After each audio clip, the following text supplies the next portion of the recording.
Hello students, welcome to the online classes. कल हमने से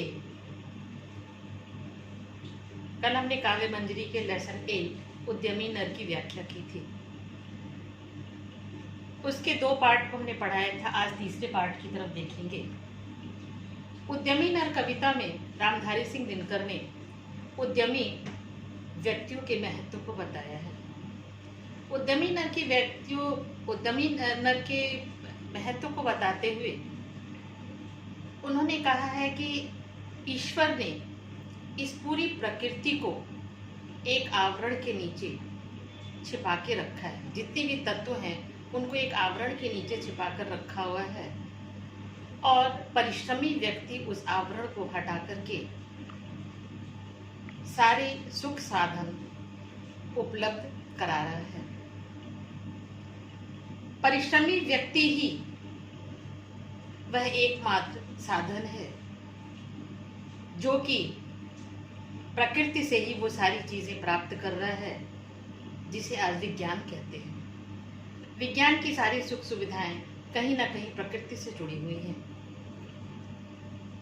इस संदर्भ में उन्होंने उद्यमी नर के महत्व को पूर्ण रूप से समझाया है, पर समाज में एक ऐसे व्यक्ति की भी चर्चा की है जो भाग्यवाद पर विश्वास करते हैं। उन्होंने भाग्यवाद को छल और कपट से जीना बताया है।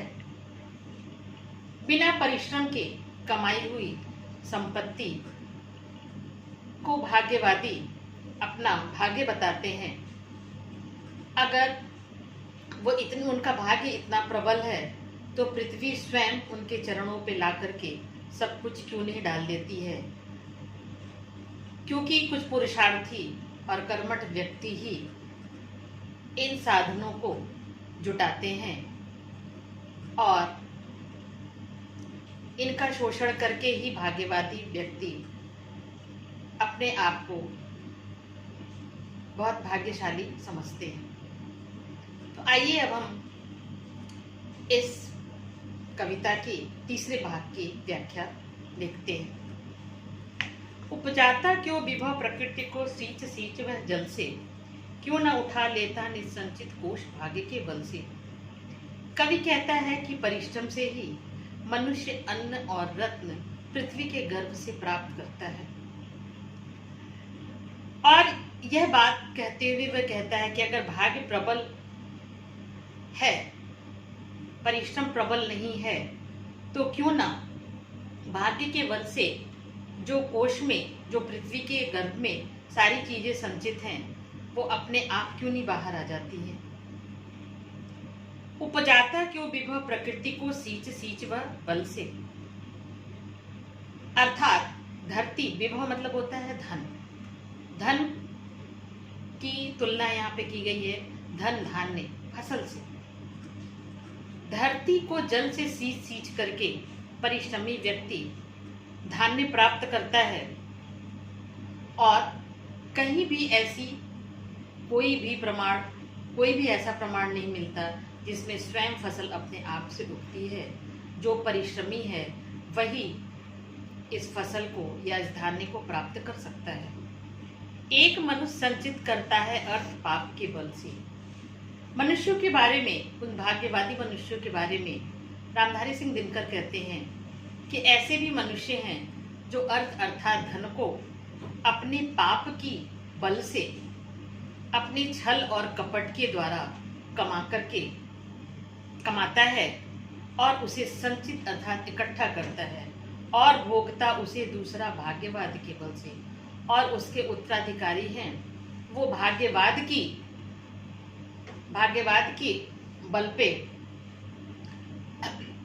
अपने आप को ये समझते हैं कि वो बहुत भाग्यशाली है, जबकि वो भाग्यशाली नहीं है, वो आलसी हैं और वे बिना परिश्रम किए हुए उस धन का उपभोग करते हैं, जबकि वो धन छल और कपट से कमाया हुआ रहता है और गरीबों के शोषण के द्वारा कमाया हुआ होता है।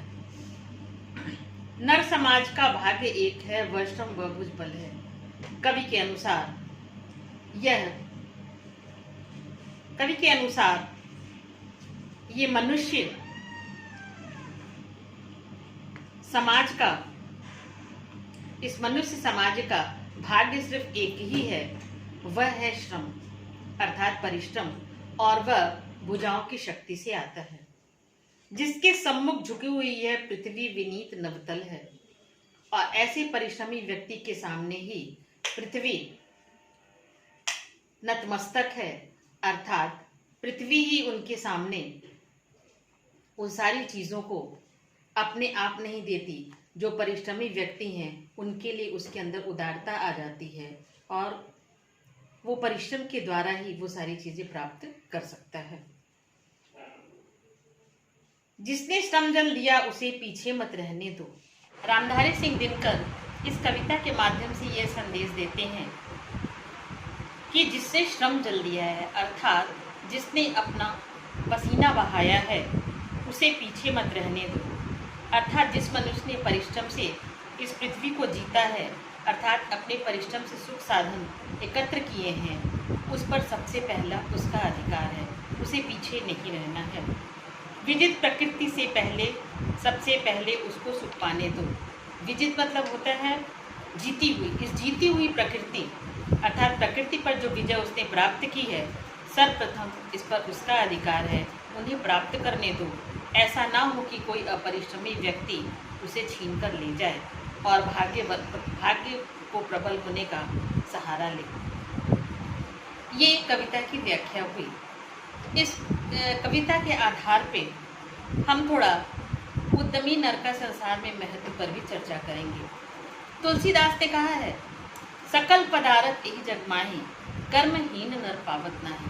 कितना सत्य और सार्थक ये बात है कि सकल पदार्थ अर्थात ये सारे सुख और सुविधा इस संसार में मौजूद हैं, लेकिन जो कर्महीन अर्थात कर्महीन जो कर्म नहीं करता अर्थात जो आलसी है, उस व्यक्ति के लिए सब कुछ व्यर्थ है, वो केवल भाग्य के भरोसे रहता है।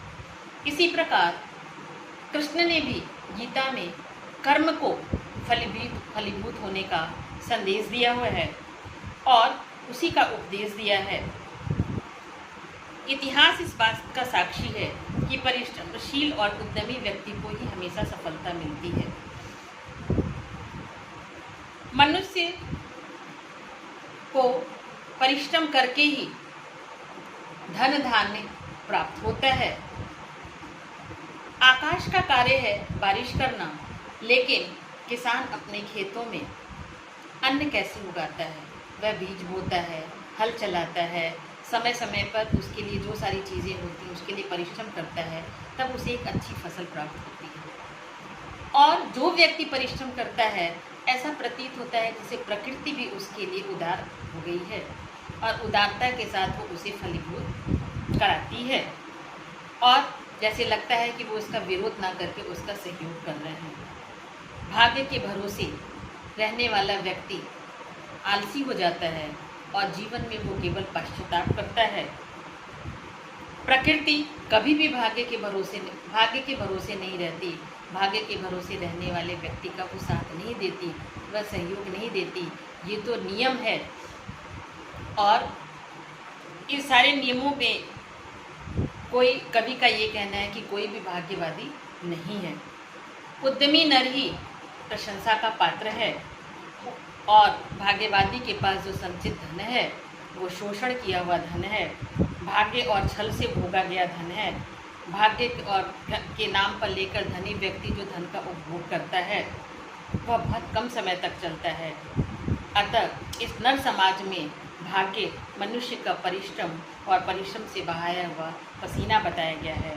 कवि ने हमें यह प्रेरणा दी है कि भाग्य के भरोसे ना करके कर्मशील और परिश्रमी बने, तभी यह जीवन सफल होगा और तभी हम अपना जीवन सार्थक कर पाएंगे। इस प्रकार इस कविता का अंतिम भाग पूरा हुआ। इस कविता पर आधारित जो भी प्रश्न उत्तर अभ्यास पुस्तिका में दिए हुए हैं, आप उसे करने का प्रयास करें, और अगर प्रश्न उत्तर करने में कोई भी परेशानी हो तो कमेंट बॉक्स में लिख के भेजें। Thank you.